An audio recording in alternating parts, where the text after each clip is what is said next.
Hello மக்களே, வணக்கம். ஓம் நம சிவாயா. மக்களே, நான் இன்றைக்கி ஒரு நல்ல கண்டென்ட்டோடு அவங்களோட பேச நினச்சேன். நம்ம ஜவான் முரளி நாயக் இறந்துட்டார். அதுக்கு எனக்கு ரொம்ப கஷ்டமாக இருக்குது. ஏன் இந்த பைத்தியக்காரங்க இது மாதிரி அடிச்சுக்கிறாங்க? நம்மளோட ஒரு ஜவான் இறந்துட்டாருன்னா நமக்கு எவ்வளோ கஷ்டமாக இருக்குது. நமக்கு எல்லோரும் கூலாக இருக்கும், ஹாப்பியாக இருக்கும். ஆனால் நமக்காக ஒருத்தர் போராடி அவரோட உயிரே தியாகம் பண்ணிக்காரு. உண்மையில் அதுக்கு எனக்கு ரொம்ப கஷ்டமாக இருந்தது. ஸோ ஒரு ஜவான் இறந்துட்டாருன்றது. ஸோ ஏன் அடிச்சுக்கணும்? இப்போது இதுக்கு நம்ம பிரதீகாரமாக நம்ம என்ன பண்ணணும்? ஒன்று, நம்ம போய் ஆர்மியில் மிலிட்ரியில் நம்ம போய் போராடணும். இது நம்மளுடைய நாடு. நம்ம வீட்டுக்கு பிரச்சனை வந்தாலும் நம்ம நாட்டுக்கு பிரச்சனை வந்தாலும் ஒன்று தான், ரெண்டுமே.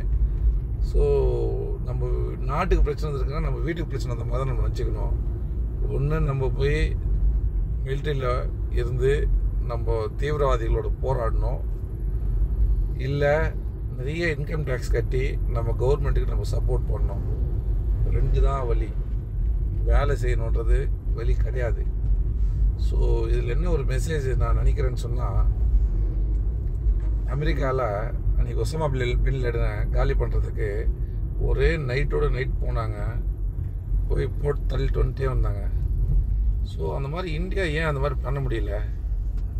ஸோ காரணம் என்னென்னா, அமெரிக்கா கிட்ட 905 பில்லியனர்ஸ் இருக்காங்க. சைனா கிட்ட 420 பில்லியனர்ஸ் இருக்காங்க. நம்மகிட்ட 210 பேர் தான் இருக்காங்க. அதானி, அம்பானி எல்லாம் சொல்கிறோம் இல்லையா அவங்க. ஸோ இந்த மாதிரி பில்லியனர்ஸை நம்ம ஏன் 900லேருந்து 1800 ஆகக்கூடாது? ஸோ எல்லாருமே நம்ம என்ன பண்ணணும்னா, ஒரு ப்ராடக்ட்டும் நம்மள தயார் பண்ணுற ப்ராடக்ட்டு உலக லெவலில் போய் இன்ஃப்ளூயன்ஸ் ஆகணும். நம்ம இன்ஃப்ளூயன்ஸர் எல்லாமே கேமரா பிடிச்சிட்டு போய் சைனாவில் போய் மார்க்கெட் பண்ணுறதில்ல. இன்ஃப்ளூயன்ஸாக இருந்து நீங்கள் அது நம்ம கண்ட்ரிக்கு பண்ணுற ஒரு பெரிய துரோகமாக இருக்கும். உங்களுக்கு நான் தப்பு சொல்லலை. நான் என்ன சொல்ல வரேன்னா, நம்ம ப்ராடக்ட்டு எல்லா கண்ட்ரிக்கு போய் சேர்கிற மாதிரி இன்ஃப்ளூயன்ஸ் பண்ண பாருங்கள். ஸோ முடிஞ்ச அளவுக்கு நம்ம ப்ராடக்ட்டு நமக்குள்ளேயே விற்றுக்கிட்டு நம்ம காசு சம்பாதிக்கிறது கிடையாது, புத்திசாலித்தனம். ஸோ அந்த வகையில் நான் என்ன முடிவு பண்ணேன்னா, நான் வில்லேஜ் மில்கில் பட்டர் பண்ணுறேன். ஸோ ப்ரீமியமான ஒரு பட்டரு. இந்த பட்டர் 200 கண்ட்ரியில் போய் சேல்ஸ் ஆகணும். ஸோ நான் ஒரு எலான் மஸ்காக மாறணும். ஸோ யாரா வான்ற அளவுக்கு நம்ம இருக்கணும். லாக்டோலஸ்ன்ற ஒரு டைரி திருமலா டைரி வாங்கிட்டாங்க. இந்தியாவில் இங்கேருந்தோ எவ்வளோ டைரி வாங்கிட்டே இருக்காங்க. பணக்கார எவ்வளோ பெரிய பெரிய டைரி இருந்தாலும் வாங்கிடுறாங்க. அப்போ எங்கேயோ இருக்க ஒரு நாட்டில் இருக்க ஒரு டைரிக்காரன் இங்கே வாங்கிக்கிறான். லாக்டோலஸ் சாக்லேட் கம்பெனி அவ்வளோ பெரிய திருமலா டைரி வாங்கிட்டாங்க. ஸோ அந்த மாதிரி நம்ம இந்தியன்ஸ் ஏன் இப்போது சங்கம் ஆகட்டும், அதே மாதிரி மில்கி மிஸ்ட் ஆகட்டும், அதே மாதிரி நம்ம ஆரோக்கியா அவங்க ஆகட்டும், இவங்களாம் பெருசாக போய் உலக லெவலில் இருக்க எல்லா டைரியும் நம்ம ஏன் வாங்கலாம்? இன்னும் அது வாங்க ஆரம்பித்தா கொஞ்சம் நல்லாயிருக்கும்.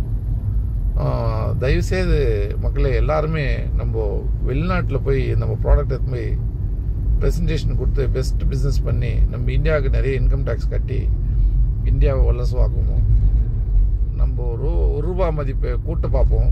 ஸோ நம்ம மிலிட்ரியினுடைய வேல்யூ ஏற்ற பார்ப்போம். நம்ம கவர்மெண்ட்டுக்கு சப்போர்ட்டாக இருப்போம். ஸோ என்னுடைய இது உறுதிமொழியாக நான் எடுத்துக்கிட்டேன். என்ன மாதிரி நீங்கள் எல்லோரும் நிறைய பேர் என்டர்ப்ரனராக க்ரியேட் ஆகணும். ப்ராடக்ட் எடுத்துக்கிட்டு இங்கே நமக்குள்ளே விற்றுக்கிறது இல்லை. நம்ம பண்ணுற ஒரு இது கரெக்டு கிடையாது. நம்ம ப்ராடக்ட் எடுத்துன்னு போய் வெளிநாட்டில் விற்போம். 200 கண்ட்ரியில் நம்ம ப்ராடக்ட் எடுத்து போய் மார்க்கெட் பண்ணுவோம். ஸோ முடிஞ்சால் அங்கே இருக்க ஏகப்பட்ட டைரிஸ் நம்ம வாங்க பார்ப்போம். அங்கே ஃப்ரான்ச்சைசி போடுவோம். ஏன் அமெரிக்காக்காரன் இங்கே ஃப்ரான்ச்சைசி போட்டிருக்காரு, நம்ம ஏன் அங்கே போய் போடக்கூடாது? அந்த முதல் ஸ்டெப்பை நான் எடுக்கணும்னு முடிவு பண்ணிட்டேன். ஸோ ஃபஸ்ட்டு நம்ம பில்லியனராக மாறணும். அது அந்த 210லேருந்து நம்ம 1 பில்லியன் ஏறினா கூட ரொம்ப சந்தோஷப்படணும். அந்த பக்கம் சைனாவில் ஒரு பில்லியன் ஏறினா நம்ம 10 பேர் மேலே ஏறிக்கணும்.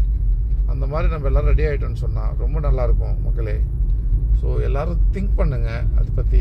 ஸோ ப்ராடக்ட் எடுத்து போய் வெளிநாட்டில் சேர்க்கறதுக்கு அது என்னென்ன வழிகளோ எல்லோரும் அவங்க ப்ராடக்டை ட்ரை பண்ணுங்கள். எல்லாருக்கும் வணக்கம். All the best. ஓம் நம சிவாய.